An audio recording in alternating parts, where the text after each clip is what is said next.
I have a very big dilemma. I came across Bitcoin and it's been having me to shut up about it. Pardon. Bro, can you just stay in Dakar? Like, you have nothing to do in Gambia. Just stay in Dakar and find like something to do. I told you, stay in the camp. Stay.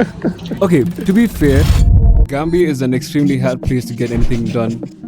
I had a lot of questions growing up, like why is $1 equal to 40 of our currency? In my teenage brain, that could only mean that the Gambia was 40 times harder than America, which makes sense because everybody was trying to leave.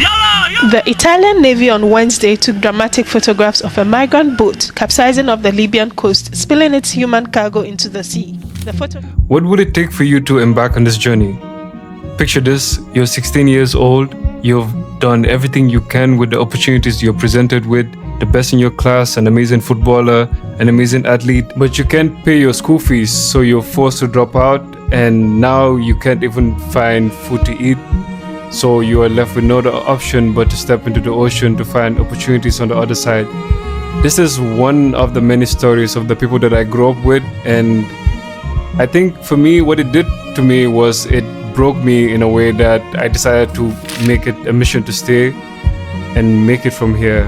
It's going to be very hard for me to get you to understand what all of this has to do with Bitcoin if I don't first establish the fact that we're living in an era of financial oppression. For most of us, we're essentially economic slaves, and in my opinion, this is worse than colonialism because it's invincible. By 2030, 60% of Africans would be below the age of 25, and by then, that will be 1 out of every 5 people in the world.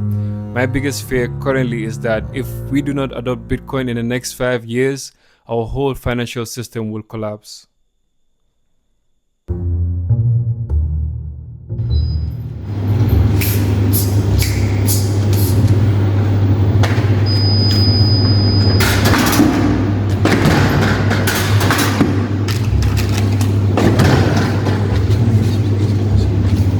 What are you doing, bro?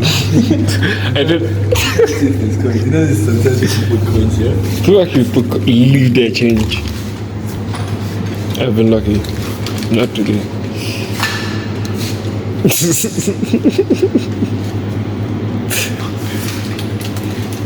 a shock, bro. You're gonna make a documentary one day, bro. For real. I actually have All enough. the things, yeah, like all the things you compound. That was 6 years ago. I have been documenting for as far back as I can remember. It's crazy looking at all this footage, realizing how money is at the core of almost every human interaction. Everybody is trying to find ways to make more money, but the real question is, how many times do you sit and think of what money really is?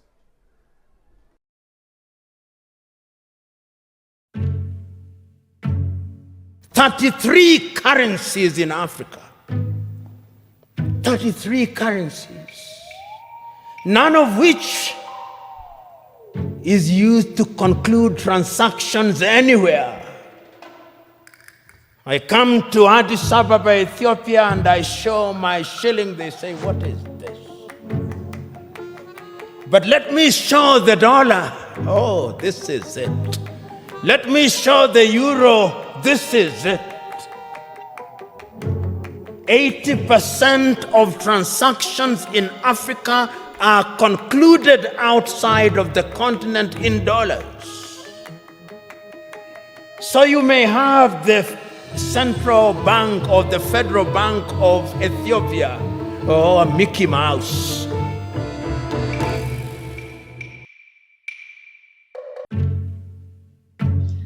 The problems we're talking about now are not just realities that Gambians struggle with, but is a stark reality that we Africans have to wrestle with on a day-to-day basis.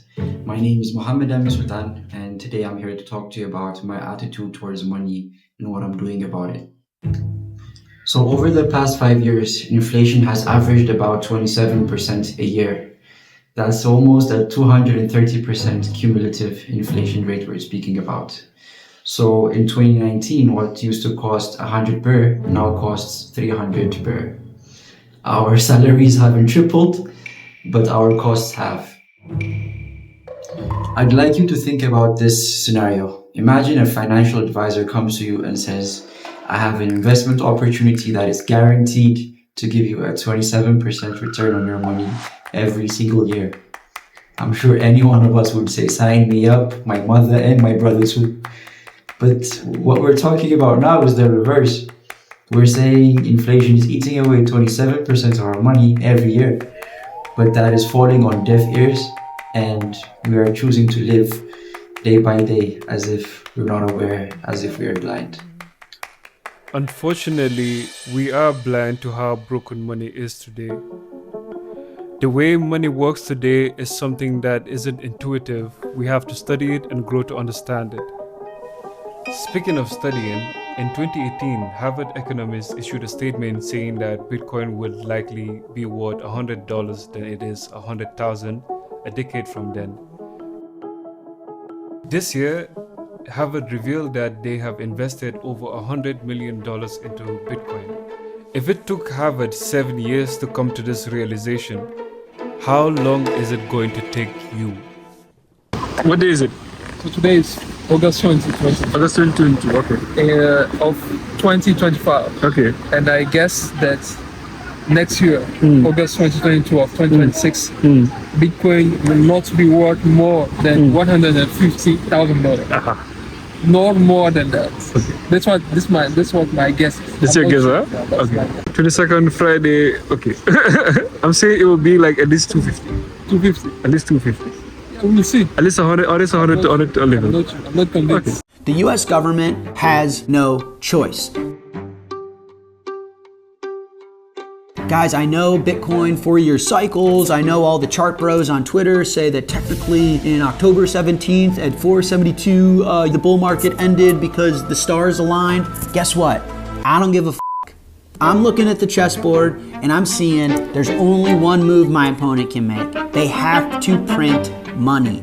They don't have a choice. 2026 has to structurally be a massive year. There's no more reserves in the banking system. There's no more reserves in the banking system because all of them are going to financing the US government. This system fails on its face if you do not keep printing money. America is trapped in a cycle where it needs to print more and more money to keep its system running. When the global markets crashed in 2008, the government was forced to print around $2 trillion. In 2020, after COVID, they printed up to 5. Jack Mallers and other financial analysts are warning that America would have to print twice or 3 times more than they did for COVID, so they might be printing up to $10 trillion, or even more than that this 2026. My guess for Bitcoin's price going up to 250 is mainly due to this fact. And that is not something for me to be excited about. Them printing money is them printing people's time, because me and you have to spend our time to earn a living. The more they print, the more we'll have to work to earn. This is the cycle of economic slavery I mentioned in the beginning. One part of the people. Yo, this is nice. Oh, there's no one. It's closed. What? There's There's- I'm Are you thinking the restaurant's closed?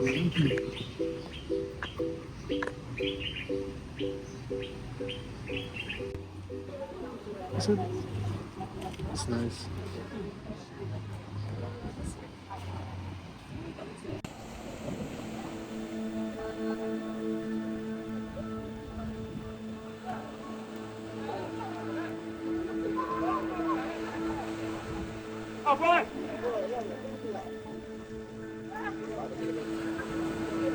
If you looked at a continent like Africa, one of the reasons they can't crawl out of poverty is because the currencies in every country in Africa they're either broken completely defective, or they're impaired, and they're continually siphoning economic energy from the working class and from the businesses in those economies into the hands of the politicians that control the corrupt currencies. You, in essence, don't really have any hope of accumulating wealth. There's no hope for my generation to earn a living or enough to be able to sustain themselves. For most of us, at least. I recently saw a Gambian TikToker who was famous and shared their journey from selling popcorn in the markets of the Gambia to embarking on the journey to Spain, and through the back way, like going to Spain illegally.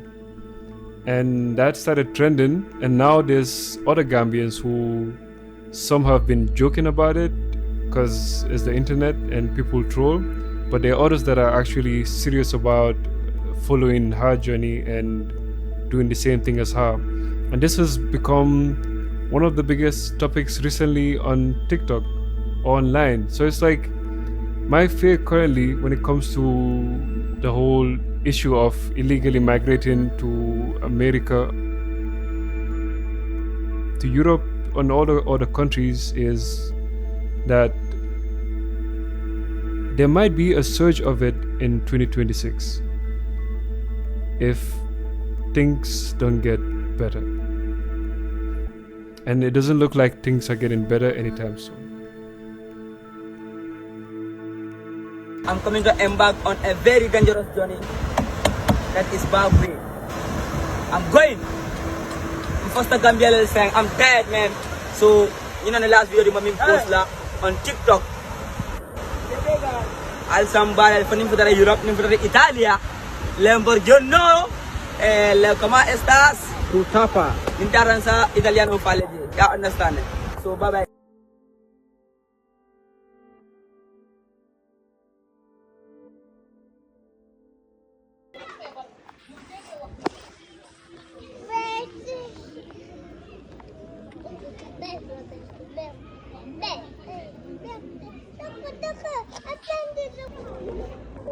Manda mandi gaji mana mati sa bro.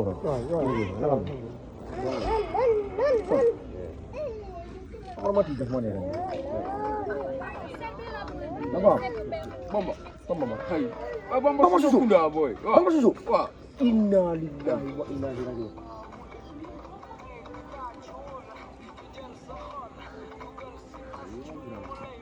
Bamba susu. Bamba ada yang bapak sih. Over America na ko.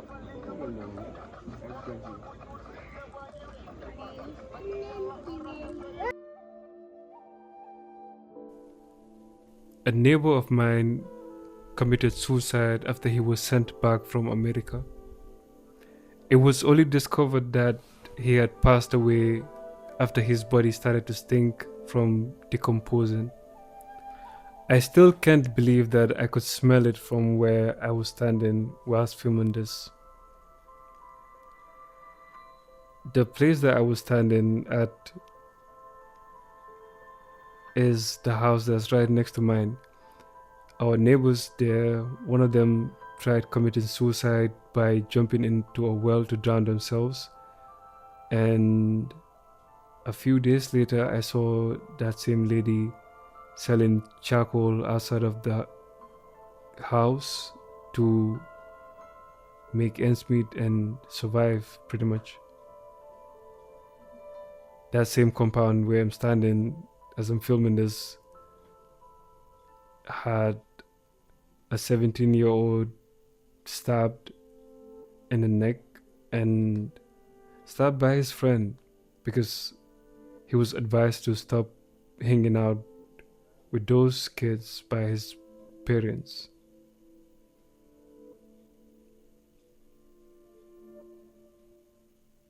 I found myself in a position where I was somewhat involved in trying to figure out what to do with the case. Me and some of my neighbors were trying to figure out what was the best way to get justice for the family. And as soon as we got involved, you start to realize that the problem is much bigger. It's the whole system that is broken.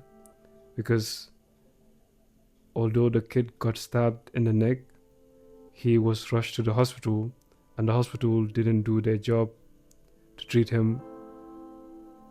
And that is the reason why 3 months later, the stab wounds picked up again and he passed away from that, unfortunately.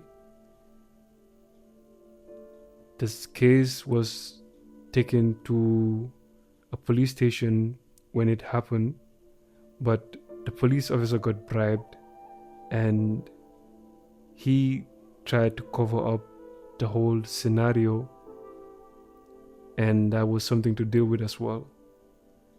So in a sense, I was hit with the reality of where I'm from, because I'm one of those that decided to try to see what we can do about making things better. But you grow to realize that the problem is it's everywhere you turn, literally.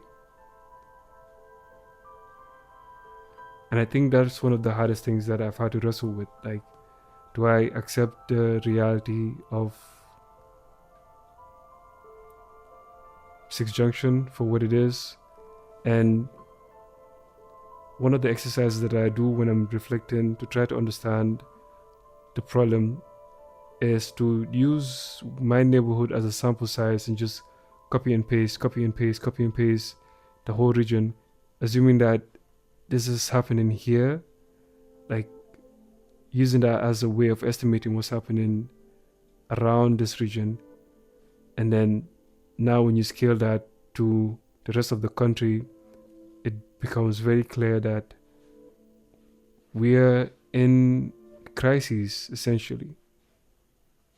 And that's the same for the whole continent. So it's crazy for me to it seems like I'm jumping to conclusions, but most of these issues can be traced back to money.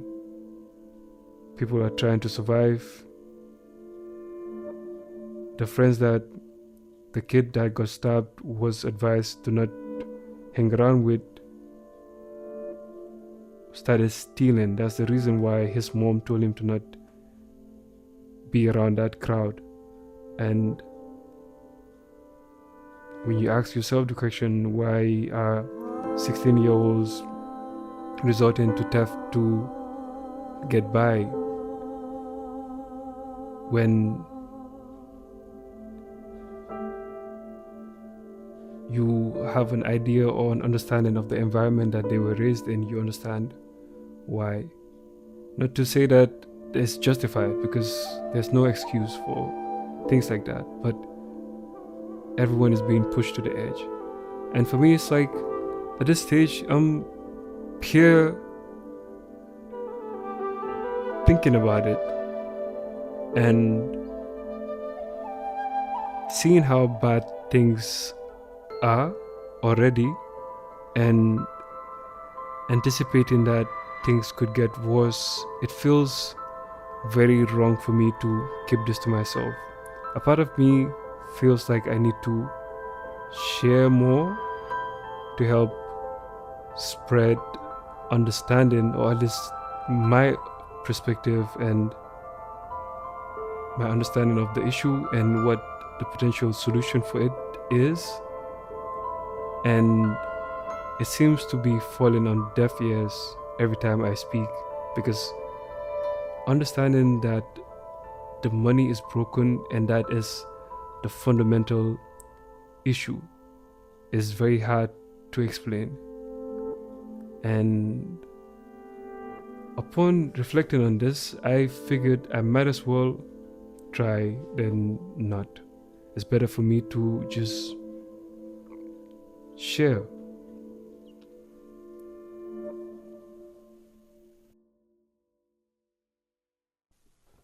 In as much as there's desperation, I'm still blessed to have been raised by people that are rich in spirit. No. No,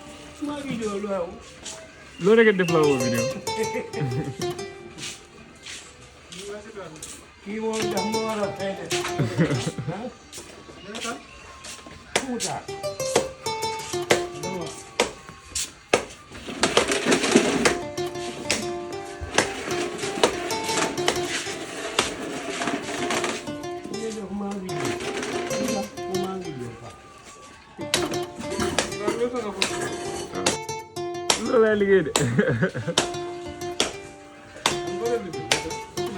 What documentary? What are you documentary there? Put your life.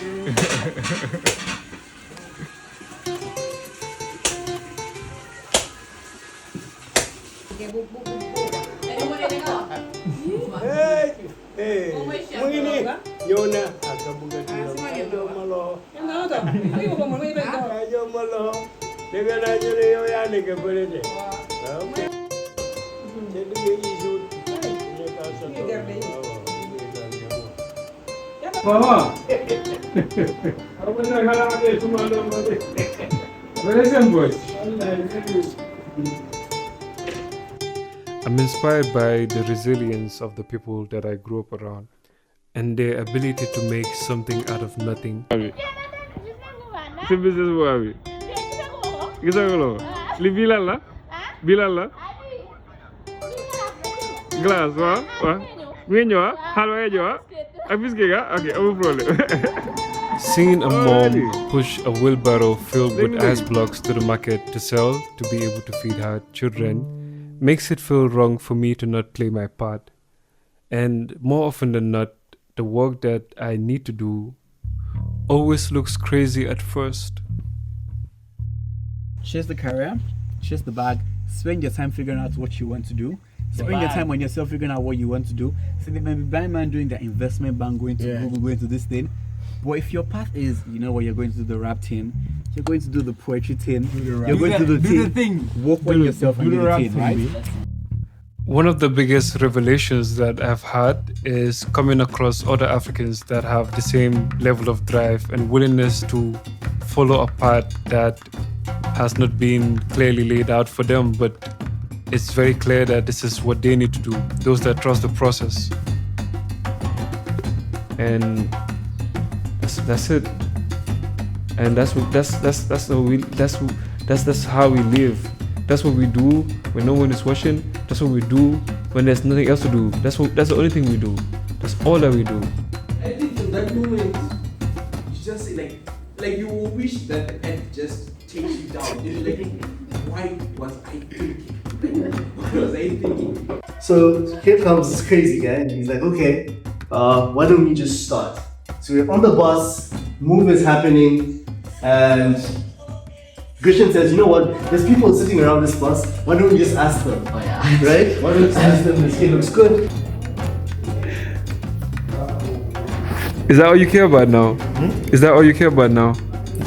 Is that all you care about now? Okay. Money. Actually, no. No. What do you I care don't want about? to be I'm not looking for money.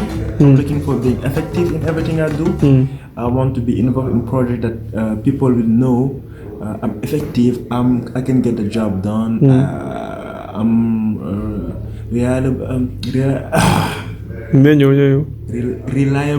Reliable. And I'm talented. So yeah, that brings money, though. That brings money. I got a comment. Oh, you know why? In 50 years, all the famous quotes is gonna be Louis. Big facts. It's gonna be Naguse. Big facts. It's gonna be Karanja. It's gonna be Gaga. It's gonna be Larato. It's gonna be the Gabon. This type of moments, cherish this moment. And then when you're trying to scale up, let me tell you, yeah, big facts. The fastest way to becoming partner, the fastest way to becoming CEO, the fastest way to becoming best-selling author might not be the best way. Africa is in safe hands. I have met other crazy people like myself, people willing to put everything on the line to bring their vision to life. We never waited for permission to build. We know it's our duty to create the infrastructure we never had. I feel like it's my job to help these people understand that we can't build that foundation without Bitcoin. To put it more bluntly, there's no freedom for Africa without Bitcoin.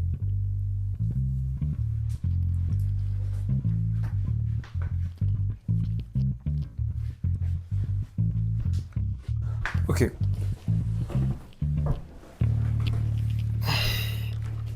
It's way past my bedtime, so I'm going to try to keep this as short as I possibly can. One, thank you so much for your attention. If you've seen the video up to this point, I really appreciate you sticking through. This is the pilot episode of a documentary series that I'm working on titled Bitcoin from Below the Poverty Line. That's a title that I'm working with. If you're a Bitcoiner, I would love to connect. I'm looking to engage with more Bitcoiners. I feel like we need to push this message across, especially for Africa. There's a lot of people that I know that have been privileged enough to come across and build connections with people that are trying to go to space, people that are walking in the ocean, people that are doing all sorts of amazing things. But it's hard to communicate this because it's a shift in paradigm. It's a shift in your worldview. That's how significant it is. And that doesn't happen overnight. And I'm willing to try to do my best to give you all the information that you need. I have projects that I'm engaged in, but I realized that it was time to talk about Bitcoin when I had a client that I was trying to get into Bitcoin. And it got to a point where it seemed like I was more engaged in trying to get them into Bitcoin than I was to do more business with them or renew the contract that I had with them. I feel like I have gotten to that point. But at the same time, there's things that are Bitcoin is like foundational, really. And it's supposed to help. Like in my view, if we're all Bitcoiners, then we wouldn't have to talk about Bitcoin. We wouldn't have to worry too much about it. It would just work.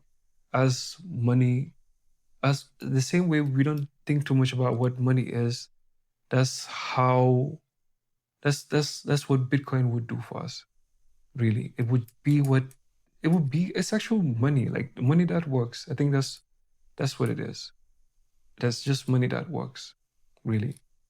And I'm hoping to get you to understand that if you don't already. And if you do, please let's connect. I feel like it's insane when it's like I feel like I've been robbing myself of the opportunity to be of service by keeping this part of me to myself, or just a select few that I'm able to have conversations with, or that will entertain these kind of conversations. I did some research and found that the amount of people that actually truly understand Bitcoin is less than 3%. It's somewhere around 2% of the world. And that is an insane figure. So this is still in its early stages. There's so many people that I know. I think the hardest people to actually explain Bitcoin to are those that have some level of understanding of it, because it's if you have an idea, then it's easy for you to be misled by that idea, because there's like it's I think the thing is, if you understand the problem Bitcoin is solving, that is more important than what Bitcoin is. I think that's what I'm trying to communicate. And some people might be aware of what Bitcoin is to a certain extent, but they don't actually understand the problem that it solves. And that is the issue. That's the gap that I'm trying to fill. And outside of that, if you're also into the tourism space, I would love to connect. For Gambia especially, or Africa even, like that is one of the biggest markets that we have, and that is an opportunity that's about to explode after all the madness. And inshallah, by God's grace. So yeah, thank you for your attention. Thank you for your time. And I hope this viewing was a good use of your time. And feel free to hit me up on Instagram, on Twitter, is this Cray, Mohammed Mutasani on LinkedIn, and where else am I on? I'm on Primal as well as is this Cray. That's the main handle. And also check out sixjunction.com. I decided to pivot Sixjunction to focus mainly on Bitcoin because this feels like this is the most urgent thing to work on. And I have more plans. If you're Gambian or interested in Gambia and you're in the tourism space too, I feel like I have something special for you. So hit me up and let's connect. Okay? Alrighty. Merci beaucoup. Thank you for your time. I need to go to bed. It's already 4:40.